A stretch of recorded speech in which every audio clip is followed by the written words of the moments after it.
হ্যাঁ বোন, এবারের প্রশ্ন ডক্টর জাকিরের কাছে। আমি অনুচ্ছেদটা ঠিক মতো জানি না, তবে বাইবেলে কথা আছে ইউনুস যেমন 3 দিন 3 রাত মাছের পেটে ছিলেন, একইভাবে ঈশ্বরের পুত্র 3 দিন 3 রাত পৃথিবীর ভেতরে থাকবেন। যীশু খ্রিস্ট কি বৈজ্ঞানিকভাবে ইউনুসের এই নিদর্শনটা দেখিয়েছিলেন? বোন, আপনি যে অনুচ্ছেদটার কথা বলছেন সেটা আছে বাইবেলের গসপেল অফ ম্যাথিউ 12 নম্বর অধ্যায়ের 38 থেকে 40 অনুচ্ছেদে।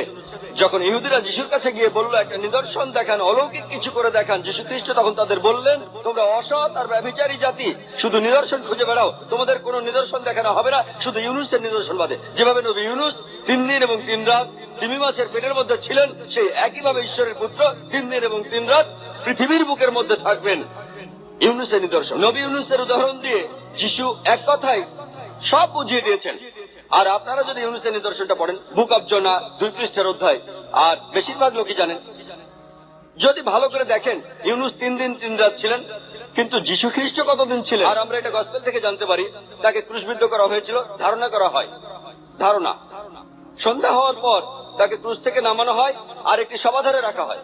আর রবিবার সকালে যখন লোকজন সেই সমাধিতে গেল, সমাধারটা তখন একদম খালি।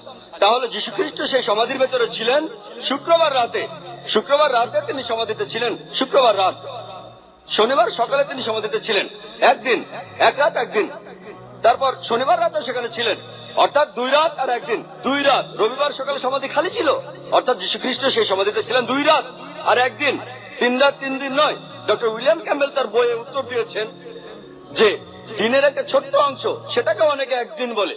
যদি তার কাছে কোনো রোগী আসে যে অসুস্থ ছিল শনিবার রাতে, আর সোমবার সকালে তাকে জিজ্ঞেস করা হলো তুমি কতদিন অসুস্থ ছিলে, সে বলবে 3 দিন। ঠিক আছে, মেনে নিলাম, একমত হয়ে মেনে নিলাম, আমি খুবই উদার।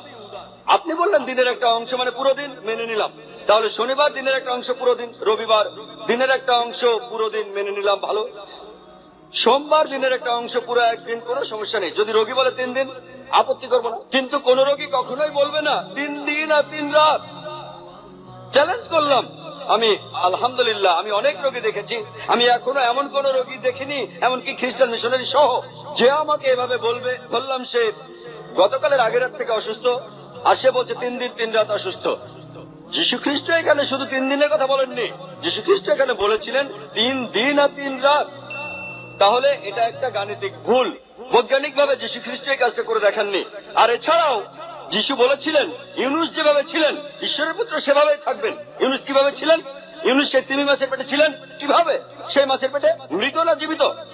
জীবিত। যখন তাকে তীরে ফেলে দেওয়া হলো তখন জীবিত। সেই তিমি মাছের পেটে যখন তিনি সমুদ্রের মধ্যে ঘুরছিলেন, মৃত না জীবিত? জীবিত। তিনি সৃষ্টিকর্তার কাছে প্রার্থনা করলেন, জীবিত না মৃত? জীবিত। মাছটা তাকে সমুদ্র তীরে ফেলে দিল, মৃত না জীবিত? জীবিত, জীবিত, জীবিত, জীবিত। যখন কোন খ্রিস্টানকে জিজ্ঞেস করি সেই সমাধি কক্ষের ভেতরে যিশু কিভাবে ছিলেন, সেই সমাধারে জীবিত না মৃত, তারা বলবে মৃত। জীবিত, আলহামদুলিল্লাহ। আপনি কি খ্রিস্টান? যদি তিনি জীবিত থাকেন, আলহামদুলিল্লাহ, তাকে ক্রুশবিদ্ধ করা হয়নি। যদি তিনি মৃত হন, তাহলে নিদর্শনটা দেখাননি। আমার ভিডিও ক্যাসেট দেখতে পারেন, was Jesus peace be upon really crucified. আমি প্রমাণ করেছি যীশু খ্রিস্টকে ক্রুশবিদ্ধ করা হয়নি।